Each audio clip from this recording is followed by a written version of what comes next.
Welcome to the Source of Commercial Real Estate, where we discuss all things non-residential commercial real estate, including finding and funding deals, market intel, finding a competitive advantage, using real estate to live the life that you want, and today, retail leasing. I am your host, Jonathan Hayek, and today I am talking with Fred Battisti with First National Realty Partners. As FNRP's Chief Revenue Officer, Head of Leasing, Fred oversees the growth and trajectory of the firm's industry-leading leasing team while focusing on maintaining and driving property-level revenue and growing FNRP's real estate operations side of the business.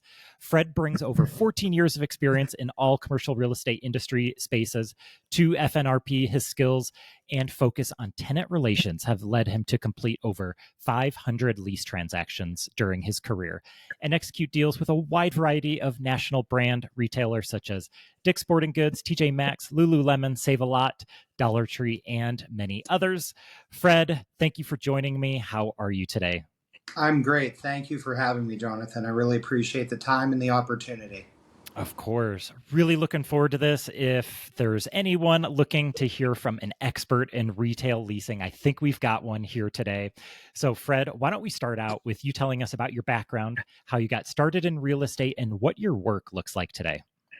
Yeah, so my background kind of defined me and into real estate. My whole family is in real estate. So my father worked for a large mall developer, one of the original mall pioneers out of Youngstown, Ohio. I grew up in Youngstown, Ohio. He worked for the Cafaro Company for 50 years up until he passed away. My mother is in residential real estate. My sister's in title and escrow real estate in California. My brother's in commercial lending for retailers and businesses in Columbus, Ohio. So I grew up in real estate. I was around malls, enclosed malls, my entire life, visiting properties from a very young age. I started off in the mall industry with the Cafaro Company. Went to the private side with DLC management and open air shopping centers, then back to Rouse. General Growth, Brookfield again, and now with First National Realty Partners, where I oversee the growth and the trajectory of the revenue and the leasing department within the company. Awesome. I'm going to ask you about malls later. Okay. But first, I want to ask you. About FNRP. For those that are not familiar with First National Realty Partners, can you describe who FNRP is and what kind of assets you own and manage? Yeah, certainly. So First National Realty Partners, we were founded in 2015 out of Red Bank, New Jersey. We're a completely remote company. Our two founders, Christopher Palermo and Anthony Grasso, are from and live in New Jersey, but we actually scaled the company and they scaled it from 2015 through 2021 until I got here remotely, where we had about 30 employees when I got here. Now we're up to 130 employees. We're one of the leading private equity sponsors of commercial real estate in the United States, with more than $2 billion in assets under management. And we're very proud of that as we've collected those assets in a very short time, a 7.5 year time span. We own and focus on grocery anchored, necessity-based retail. We own about 60 assets throughout the country. We have 11.5 million square feet. And last year alone, we were the most active acquirer of grocery anchored retail in the country outside of other companies, whereas, Kite acquired RPAI, Kimco acquired Weingarten, Cedar was acquired by Katz, and they had those big acquisitions of the company. We did it one off and one deal at a time and did 830 million last year, and we're very proud of that number. That's some of those numbers are staggering. So your role at FNRP is you built the leasing department. You've been there for a couple years and you built it from the ground up. So tell me about what that journey has been like over the last couple of years, building it from the ground up. Yeah, I've been blessed with some very good opportunities throughout my career, and really grateful for the opportunities that I had. But coming into First National, when they first asked me to come on board in January of 21 to take their platform vertical and essentially bring everything in house. At the time, they had 20 assets, about 2.5 million square feet. So you'll see that growth has really happened over the past 2.5, 3 years here at First National. But it's been the most exciting, invigorating, and most fun I've had in my entire career. We've built a team we had 2 people when I got here. Now we have 15 within the leasing department. We have leasing reps throughout the entire country, which really speaks to our ability to hire people everywhere and talented people everywhere. We look for what we call A players who are self-starters and accountable, and we're not really defined by geography nationwide. We can hire a leasing rep in any market as long as they can get on an airplane and get to their asset. We'll do it, which has really enabled us to build a world-class leasing team and leasing platform. So tell me about the advantage that you all have to bringing leasing in-house. I think the majority of firms would just use outside leasing brokers and work closely with maybe a small group of leasing brokers specific to a market. FNRP chose to bring it in-house. So can you tell me about the decision process for them to bring it in-house and what advantage that is for you all?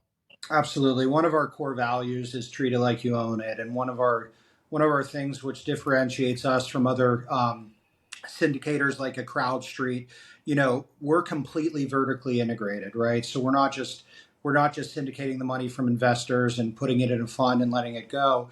We're syndicating the money, putting it in an individual fund for one individual deal at a time, and we manage every aspect of that deal, soup to nuts. We kind of have a cradle to grave approach where we have operations in-house, acquisitions in-house, underwriting, leasing, marketing, national accounts, debt origination, asset management, property management, accounting, finance, investor relations, and legal.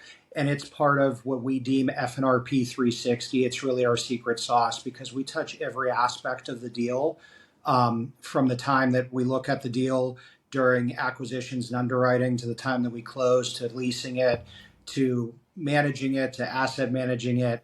Everything is done in-house with a world-class approach. And, we work with a lot of third-party brokers in individual markets because we do have a nationwide approach, but they're not in-house brokers. They're representing the tenant on the other side. So we're negotiating everything in-house on behalf of the landlord to achieve the best results for us and our investors.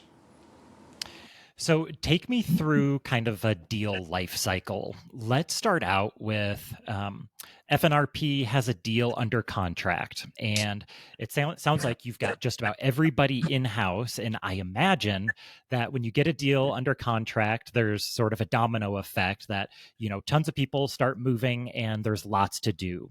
So so take me through the process. What do you do? Acquisition says, hey, we've got this deal under contract. You as the leasing person, what do you start thinking about and what do you start looking for and analyzing?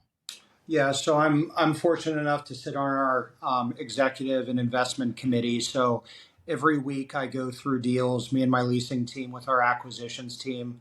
Our chief investment officer, Mike Kaczynski, runs the acquisitions team here at First National. He and I work super close together, where every week we're looking at, call it 10 to 15 new deals. And we're going to sift through those deals. We're going to look at markets.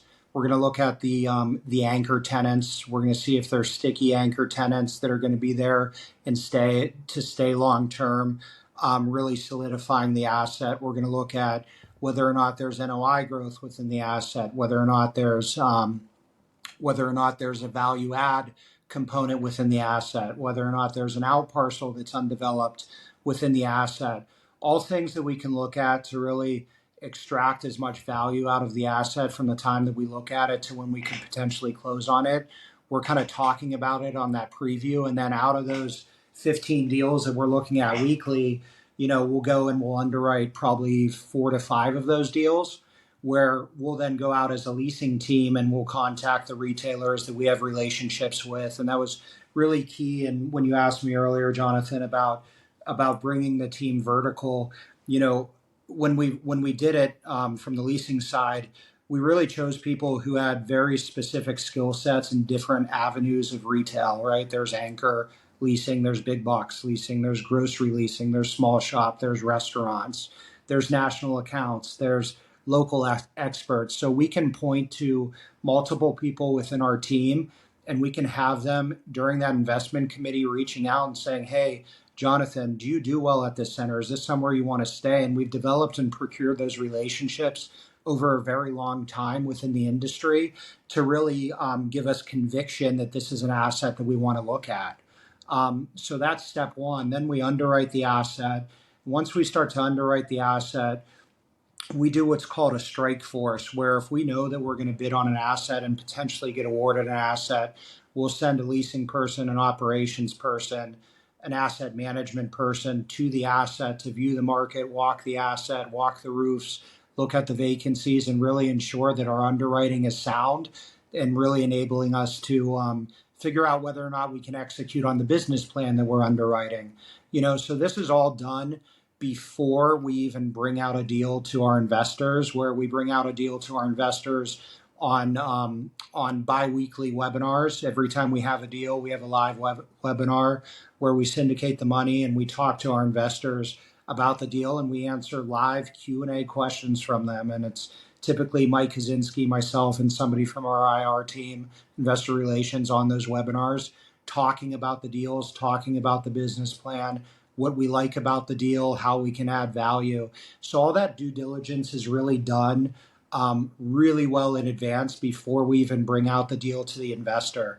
And then shortly thereafter, we fund the deal by syndicating the money from individual high net worth investors, and then we close on the deal. So it's a really defined process. We have multiple processes that we've defined within the organization as we've grown and tweaked and figured out what worked. Most importantly, figured out what didn't work, right? So it's gotten us in a position where we're a very well-oiled machine in terms of the moment we look at an acquisition, we know exactly what to do, and we work very cohesively together throughout that wheel that I kind of described earlier. All right. You hit on a bunch of things that I wrote down questions for. So first, you said when you're looking at a property, you're in that committee and you're looking at the anchor tenant and you're wondering, is this anchor going to be sticky? Are they here for the long term? Right. First, is that something you want, or are you looking to replace anchors? And then second of all, what are you looking for to determine and make your best decision on if that anchor is going to be there long term? It's a great question. It depends on who the anchor is and the credit of the tenant, right? Our largest tenant by store count is Aldi. They have tremendous credit. Then Kroger, tremendous credit. Our largest tenant by GLA is Walmart, tremendous credit, right? So when we're looking at deals where they're in the shopping center, right, we're looking at how long they've been there, how much term they have left on the lease, how many options they have behind it with control that they have behind it, right? And then we're also looking at market rents, right? So when we look at a deal, we had one recently in Cleveland, Ohio, where there was a super regional, great credit grocer at that shopping center that had 3 years of term left, and they did a very they had a very high performing store there. It was their best store in their chain. They didn't have any options behind it. They didn't have any control behind it. So when we acquired the asset, we were able to take their rent from Y to X very quickly, almost doubling that rent, securing 15 years of term with options behind it. And that's an opportunity where when you see those things where it's a good market, they're doing well from a sales standpoint, they don't have much control left, you can proactively go and do a blend and extend with that grocer and double their rent pretty quickly. So that's something that we're always looking at. If it is a tenant or a grocer that has a lot of term left and we know that they do well, we're looking at, what's the cap rate that we can buy it at? What's the spread to debt that we can get on the asset from the debt that we're taking out on the asset? And what's the value add opportunity within the shopping center where we can grow NOI? How quickly can we grow NOI, and what can we put in?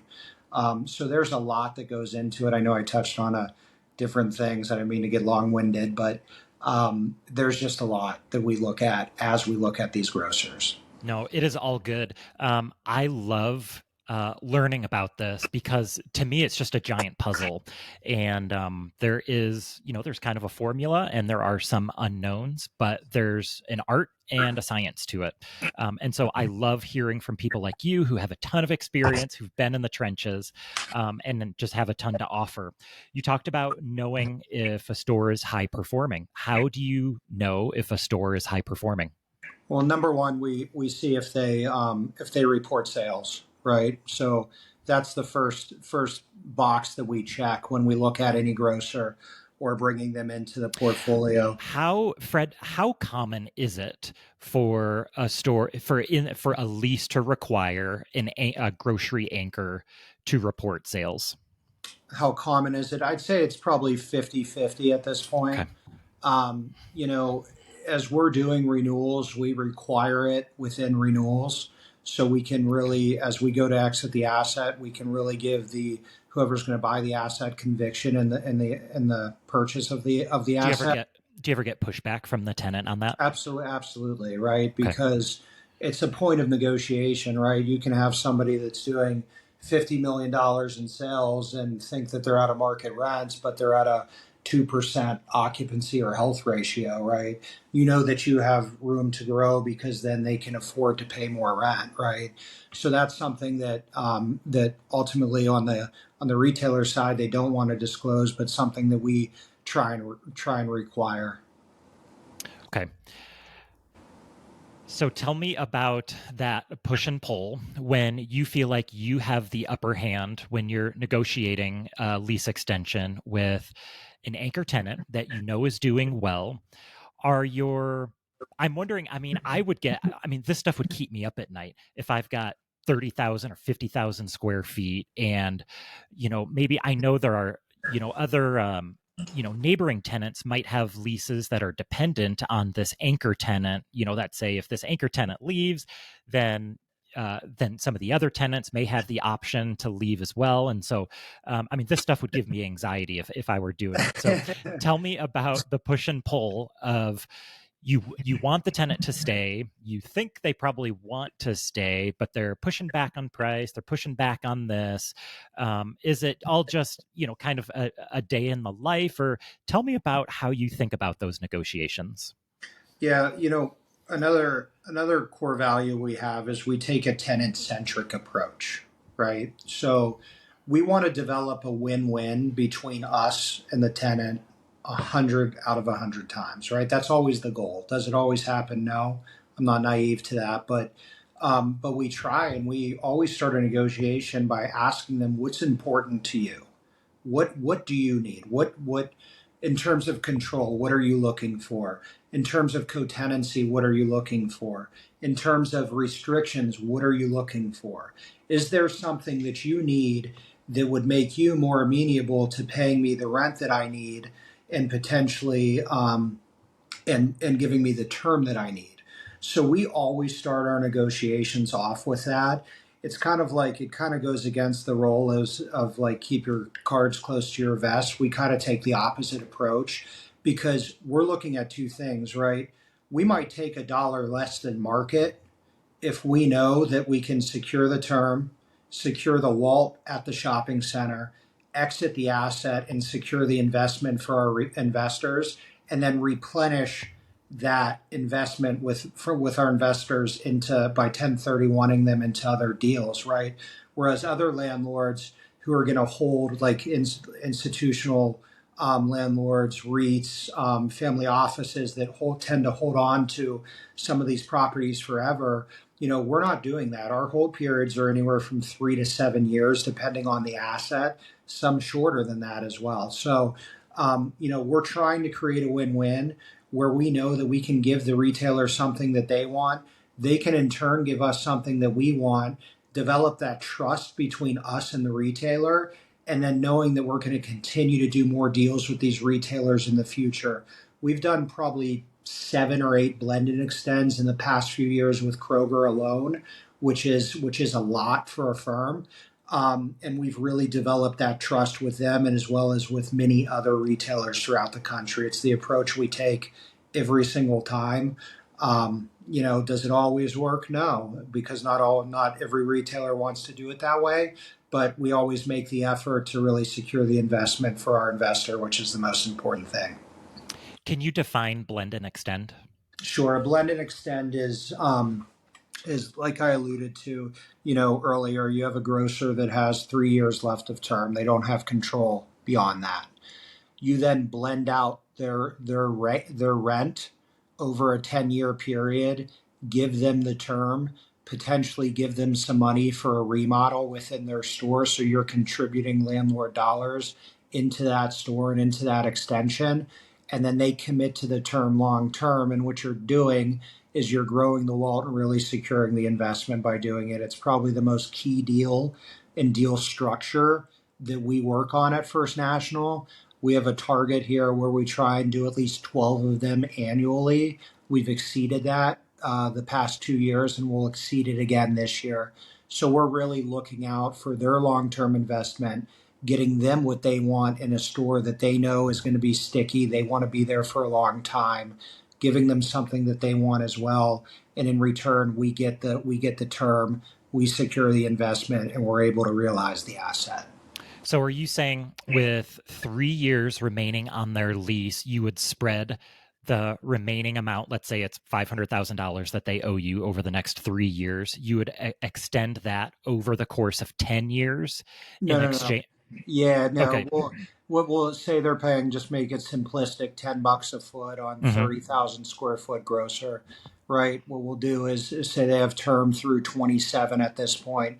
We'll then take that $10 and we'll extend it out for 2 more years. So then they have $10 at 5 years. They get a little break where they would have had a bump before, and then thereafter we get a bump on the rest of the term, and it continues to grow. And in doing that, if they're gonna put $1 million into that store, we might contribute $300,000 towards that remodel. So it's really blending. It's really an extension, a long-term extension. It's called a blend and extend. There are a number of ways that you can do it or make the numbers work. But again, we just try and figure out what's important for them, what's meaningful for them, because they know ultimately what we want is term, and we want a commitment from them. I really connect with that idea of almost looking at your tenants as a partner in that in negotiation, not having tons of secrets, not trying to pull one over on the other party, but working together, because ultimately, I imagine in a lot of these scenarios, you all both want the same thing. You all both want the tenant to stay. It's just a matter of for how long and under what terms. And so it makes a lot of sense just to be forthcoming and to work together towards a common solution. So I really connect with that philosophy. So we've talked about anchor tenants. Tell me about your philosophy on neighboring tenants. So these are tenants that maybe come to the center because of the anchor, and shoppers come to the center because the anchor's there, and they might go get their nails done, get pizza, go to the dentist and the chiropractor and all that stuff. So tell me about what is your philosophy on tenant mix in those grocery anchored centers? Yeah, it really comes back to everyday needs for everyday people. Necessity-based tenants, right, is really what we're targeting. You'll have a local public center with a nail salon, with a hair salon, with a UPS store. Maybe you have a quick service restaurant within that shopping center. You have a chiropractor, maybe an urgent care on an out parcel. It's really something that the consumer has to go there to get what they need, right? And what we found, and why during COVID we put the foot on the gas, was during COVID. A grocer once told me that prior to COVID, the average American family was eating at home 3 nights a week. During COVID and after, that changed to 4 nights a week. If you think about that 1 day pickup, right? over the entire United States per household, it's a lot more groceries being sold within that store, which means a lot of people have to go to that store. So then, what ancillary uses can piggyback off of that grocer, where the person can be there, the consumer can be there, they can dwell, they can get their nails done, they can get their hair done, they can stop at UPS, FedEx, the postal service, whatever that is, and really kind of curate that right type of tenant mix. It's vastly different than the tenant mix that I kind of looked at when I grew up in the mall world in the past, right? It's complete polar opposite. But what you're finding is a lot of these mall retailers are now seeing that the foot traffic and repeat customers are coming to these grocery anchored centers more than any other type of asset within the retail sector. So you're seeing a lot of these mall tenants start to kind of come into these centers and want to be by these centers in specific markets, which is something that we've had a lot of success with. So it's just continued to kind of evolve over time, but really it comes back to necessity based needs for the consumer is what we're looking for. Yeah, I mean, in hindsight, I mean, what a great move for you all to double down on retail during COVID. I mean, in 2020, there were more than a few people who were saying this is the end of retail, this is the end of movie theaters, this is the end of everything. Nobody's ever leaving their house again. And FNRP doubled down. And I don't know what your founders were going through or thinking at the time, but it was probably something like, this isn't going to last forever. And when this is over, people are going to come out of their house and back into these centers. Yeah, I think we saw an opportunity where we were able to buy really great assets in great markets that was in the grocery anchor necessity based need. The other anchor outside of grocers that you'll find within our shopping centers are Home Depot or Lowe's, so home improvement, which is again necessity based need. And you'll see, I think it was. I think it was Home Depot had the number one stock in the year 2021, right? So, in terms of growth for retailers, so that's something that we really focused on, and not only was it something that really got better and solidified during COVID, but it continues to get better because you see a lot of these other tenants and tenant types want to come into these types of assets. Whereas in the past, I was never really doing a K Jewelers next to a Publix or a Kroger. Right now, they want to be there. Foot Locker next to a Target or a Walmart. Now they want to be there. So it's just vastly different than what it was before. And I think these retailers, and I give them credit, they're brilliant for really seeing where that trend is and where it's going, and putting their money and their dollars into it. Talk to me about finding tenants. Let's say you've got some vacancy in a grocery anchored strip, and you're thinking about what could go in these spots, whether it's the pizza place or the dog groomer or whatever it is.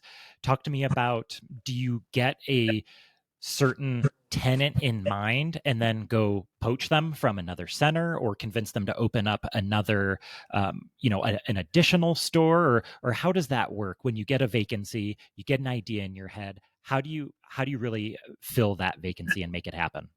Yeah, so we're a remote company, right? So we're not centralized. We're not centrally located by an office. So we have leasing reps nationwide throughout the country that are living in these markets and going to these markets every day. Today alone, I have two members of my team in California. I have three members of my team in Boston. I have another two members of the leasing team in Savannah, Georgia. And what they're doing is we own assets in all of these markets. And they're going around looking at competing retail, and they're knocking on doors, and they're getting ideas of what types of uses are missing within our shopping center. They're talking to our existing tenant base at our shopping center, asking them what they want and what they need. They're meeting with local brokers within that specific market that represent tenants to bring them into the shopping centers. And then when they're not traveling, we use a platform called Resquared. It's an AI platform which has really benefited us, specifically being remote company, because when the team is not traveling, they're resquaring over 300 tenants on average each week, sending out feelers, seeing if I don't want to call it poaching. I'd like to say if they'd like to open up an additional location, right? But what you get out of that is, hey, my lease is unwinding here. The current landlord isn't being amenable to the lease terms that I want. I'd like to pursue moving into your shopping center. So the more touch points that you have, the more likely you are to find a tenant, to find a backfill, to lease a space faster, rather than just sitting at home and waiting for them to pick up the phone and call you. Can you tell me about any current trends that are happening in terms of landlord tenant relationships and negotiations and concessions that are being made? What are tenants looking for in a center? And tell me how those negotiations are going.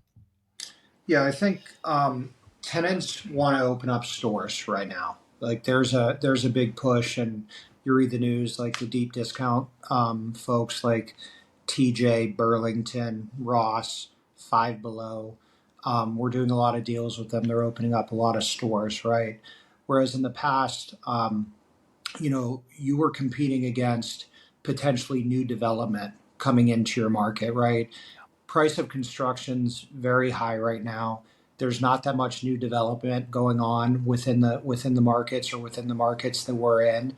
So a lot of those retailers are coming to your site and trying to get into your site versus going into a new development project. So you're already kind of ahead of where you were, call it back in 14, 15, 16, where you did have some new development coming up. And a lot of these retailers, they need to open stores. They've told Wall Street that they're going to open stores. So in order to fill that store count, they are they are potentially conceding on things where they may not have conceded in the past, on facade heights, on signage rights, on exclusions, where they'll be a little more amenable to what they were in the past. So those are things that I'm finding. I had an instance this week where a national retailer conceded on something that I don't think they would have conceded on 3 years ago or 4 years ago. And it was because they have a demand to open up stores, and they promised Wall Street and their shareholders that they're going to open up stores. So that's really lent itself to us really being able to drive rents, drive these clauses. Again, it's still something we're not short-sighted. We don't want to win just to win with the tenant, right? We want to really create something special with the tenant and build trust so they'll do multiple deals with us. We're not kind of narrow-minded that we're just looking at this one deal, right? So there's always a bigger scope that me and my peers are looking at First National when we're approving deals. But that's something that I've seen in the past would not have happen this week. So Can you top give of any mind. can you give any examples of unreasonable tenant requests? So I've always had version when there's a gray area, if an exclusion's violated or a tenant's not wanting to allow you to put in something that that you feel doesn't violate their exclusive and they do feel does, but they want to take a reduced rent because you put this tenant in, but their sales go up, right? So that's something that's always bothered me to my core. I've never understood it. I've never really had a retailer explain it to me in a way that I can understand it. As a landlord, we're never trying to violate exclusive. We want to live within the four walls of that lease, and we go to the tenant's hat in hand and say, this is why we're doing this, and this is why we think it's gonna, or this is why we want to do this, and this is why we think it's going to help your business, right? And then they want to take a sales reduction if you put that tenant in, but their sales go up. Just doesn't make sense to me. Still Can doesn't, you never will. for people that are not familiar with these retail leases, can you give an example of what an exclusivity clause in a lease might look like? Yeah, say you have a regional or a national fitness operator, like a Planet Fitness, but Planet Fitness doesn't want you to put in Pure Bar or Orange Theory Fitness that offers these classes. Now, Planet might not do these classes at this specific site, so it really doesn't make much sense, right? And my argument to that fitness operator would be, we're bringing more of your customer to the shopping center, that they're going to see you, you're going to be visible. They may not have a reason to come to the center now, but your membership count goes up when we put that tenant in. But you want to take a reduced rent because you're saying we violated your exclusive. So they might have something in their exclusive use clause that says you can't put in any specific class fitness tenant within your shopping center, and they may name Orange Theory, Pure Barre, Stretch Zone, stuff like that as that tenant. And then you try and put them in, and their sales or their customer base goes up, but everything else they want to take less rent. It just doesn't make sense to me. So on that topic, are there any sort of tricky or bizarre lease clauses that you feel like landlords should really look out for that you've seen in your experience?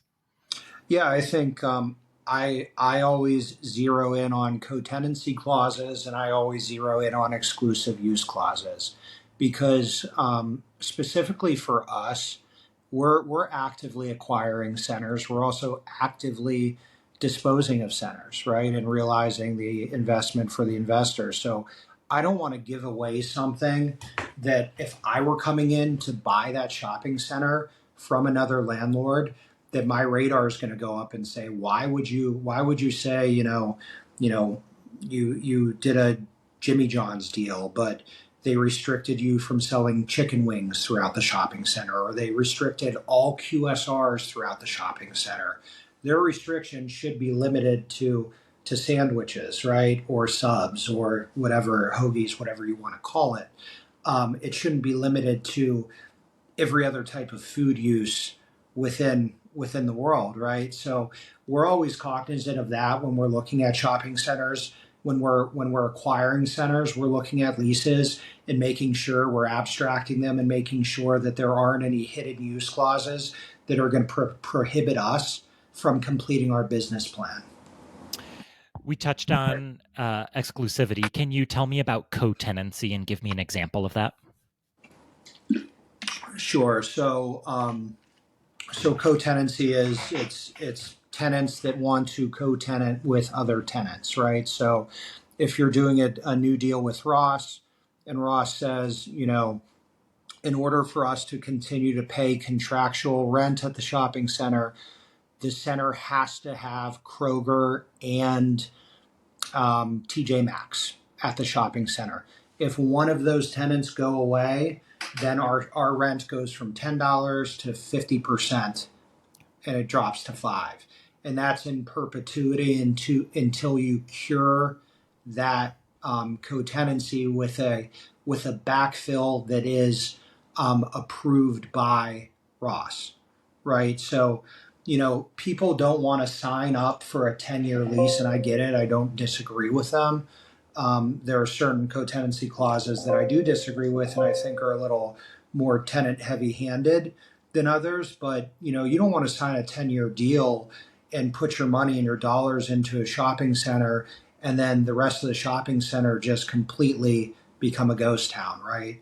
So you're protecting your investment, and by diluting the rent, it's having that landlord ensure that you're renewing those tenants, or if you're not renewing them, that you're backfilling them with a specific use that will cure that co-tenancy clause. Okay. Makes a lot of sense.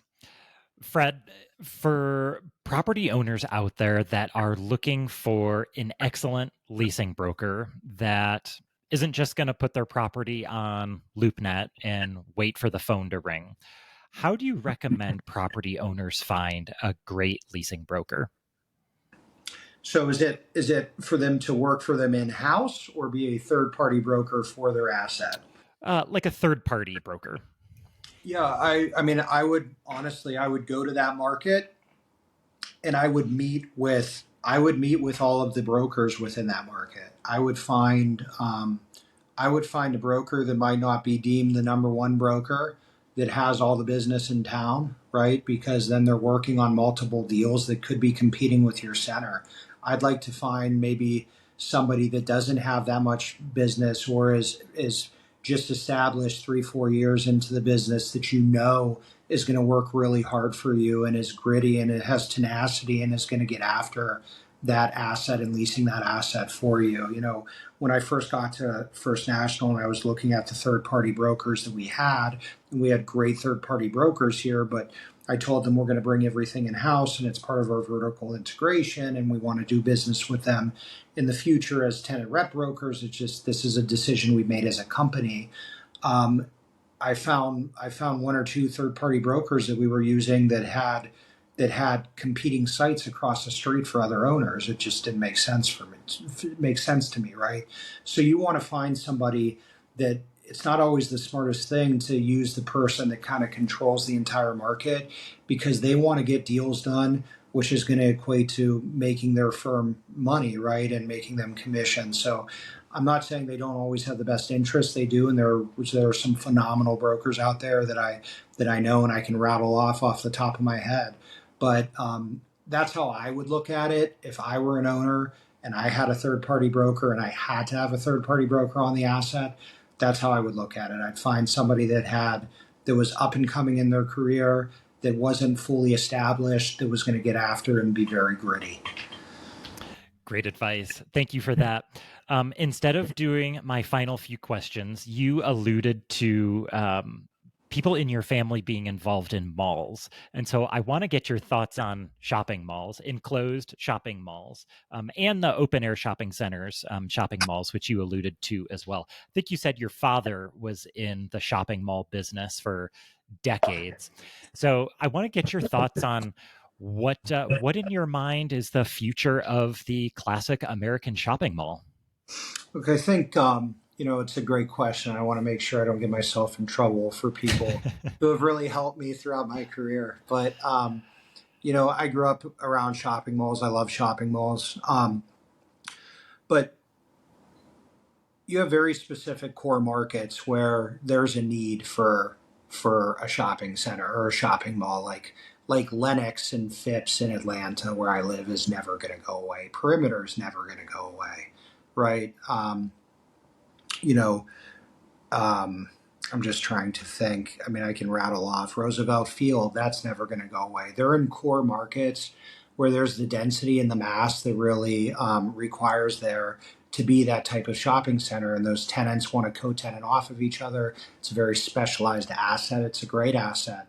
But then you have markets outside of there, very tertiary, very secondary markets where back in the day in the 70s, they decided to build a shopping mall in Lakeland, Florida, right? And there might not be really a need for a mall in Lakeland when it sits 50 miles between Tampa and Orlando, right on I-4, right? Whereas if you're gonna want to go to a shopping mall and spend your time and your whole day there as a family, you're probably going to drive to Orlando or you're going to drive to Tampa. The need for the shopping mall in that specific market or that size market is probably going to be a Walmart or a Target or a Dick's or a Bath and Body Works, but an outward facing Bath and Body Works. It doesn't really, there's not enough retailer interest, specialized retailer interest to support having a 1 million square foot enclosed shopping center within that specific market.